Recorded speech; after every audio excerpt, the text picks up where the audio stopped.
तो सवारी जब आती है तो वो खुल के नहीं आती। और दिक्कत ये आती है कि कई लोगों के पहले तो सवारी आती थी, लेकिन अब सवारी आनी बंद हो गई है या फिर रुक गई है सवारी, या पूर्ण रूप से नहीं आती है, पूर्ण रूप से पूछा नहीं देती है। ऐसे कई प्रश्न जो आपके दिमाग में रहते हैं। तो सबसे पहले मैं आपको बता दूं कि सवारी बीच में रुकना, सवारी का ना आना, इसका क्या कारण होता है। तो मैं आपको बता दूं कि कोई भी सवारी जब किसी व्यक्ति के ऊपर क्यों आती है, कैसे आती है, आप क्या करते हो ऐसा जिससे कि सवारी आपके ऊपर आने लगती है।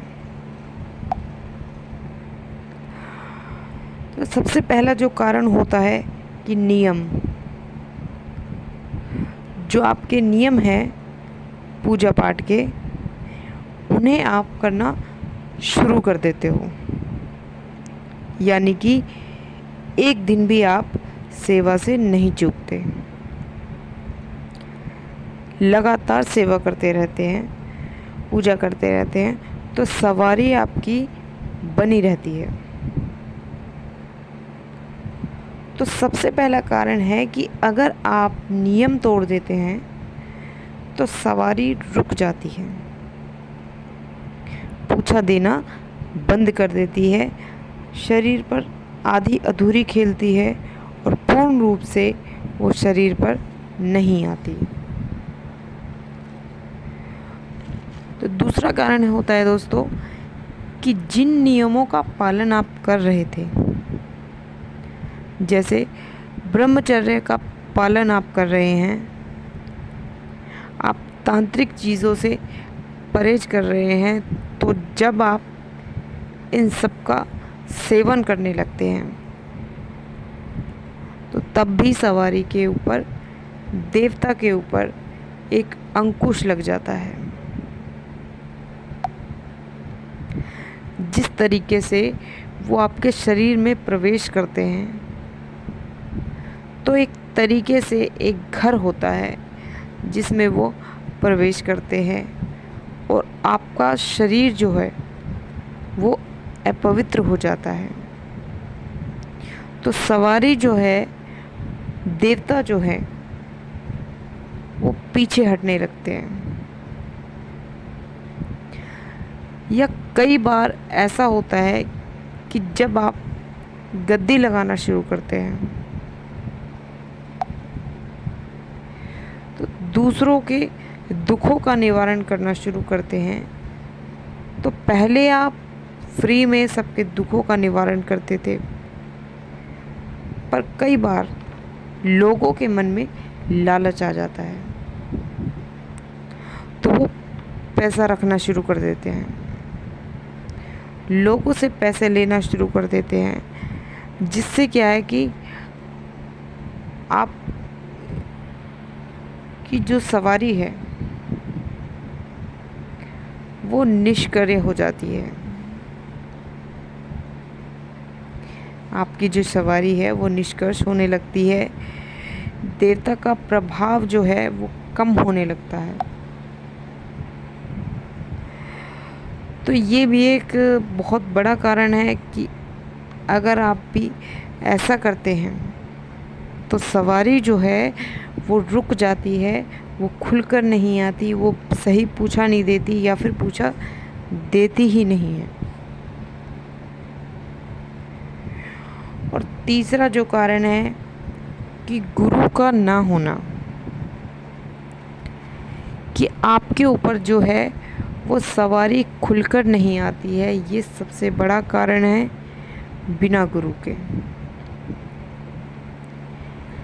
क्योंकि आप जब तक गुरु धारण नहीं करोगे तो तब तक सवारी पूर्ण रूप से आपके ऊपर नहीं आएगी, आपके शरीर में प्रवेश नहीं करेगी। क्योंकि गुरु ही शक्ति को संतुलित करता है। गुरु का मान रखकर, गुरु के आज्ञा से ही शक्ति आगे चलती है। तो गुरु ही आपको बताता है कि शक्ति को कहाँ चलाना है, कैसे चलाना है। तो जब तक आपका गुरु नहीं होगा तब तक आपको दिक्कतें होंगी ही होंगी। इसलिए अगर आपके ऊपर भी कोई सवारी आती है और वो खुलकर नहीं आती, तो आपको गुरु धारण ज़रूर करना चाहिए। चौथा कारण है सवारी ना आने का, वो है कि अपने पितरों या कुलदेवी की पूजा ना करना। तो कई बार ऐसा होता है कि जिस देवता की सवारी आपके ऊपर आती है, उस देवता में आप इतने मगन हो जाते हैं, उसे ही सब कुछ मानने लगते हैं, और उसमें आप इतने मगन हो जाते हैं कि आप अपने घर के कुलदेवी, कुलदेवता और पितरों को भूल जाते हैं। आप उन्हें मानना बंद कर देते हैं, उनकी पूजा पाठ करना बंद कर देते हैं। और उसी प्रकार जब उनका अपमान करने से वो जो सवारी है उसका स्वयं अपमान हो जाता है और सवारी आपके ऊपर नहीं आती। तो इसलिए अपने पितरों और अपने कुलदेवी को आगे रखकर ही चलिए। वो ही आपके आगे की सवारी को खोलते हैं। तो दोस्तों, पांचवा जो कारण है, सबसे लास्ट जो कारण है, वो है तांत्रिक बंधन का। तांत्रिक बंधन क्या होता है कि ये तांत्रिक बंधन क्या करते हैं कि पहली बात तो ये है कि आपके घर में अशुद्धि फैलाते हैं। आपका बंधन नहीं करते, घर में अशुद्धि फैला देते हैं, जिससे कि क्या होता है, जो शुद्ध देवता हैं वो आपके घर में प्रवेश नहीं कर पाते। उसी प्रकार से किसी न किसी तरीके से आपके शरीर को भी अशुद्ध कर देते हैं। एक प्रकार का बंधन लगा देते हैं आपके शरीर के अंदर। इसलिए वो कुछ भी करना चाहे तो वो नहीं कर पाते हैं। तो इस प्रकार से भी जो है वो सवारी आपके शरीर में प्रवेश नहीं कर पाती। तो दोस्तों, ये थे कुछ कारण सवारी खुलकर ना आने का। तो दोस्तों, आशा करती हूँ ये आज की हमारी जानकारी आपको ज़रूर पसंद आई होगी। और जानकारी अगर पसंद आए तो प्लीज़ चैनल को लाइक, शेयर, सब्सक्राइब ज़रूर कर देना, और साथ में नीचे लगे लाल बटन को दबा देना, ताकि जो भी हम वीडियो की जानकारी डालें वो सबसे पहले आपको प्राप्त हो। जय माता दी।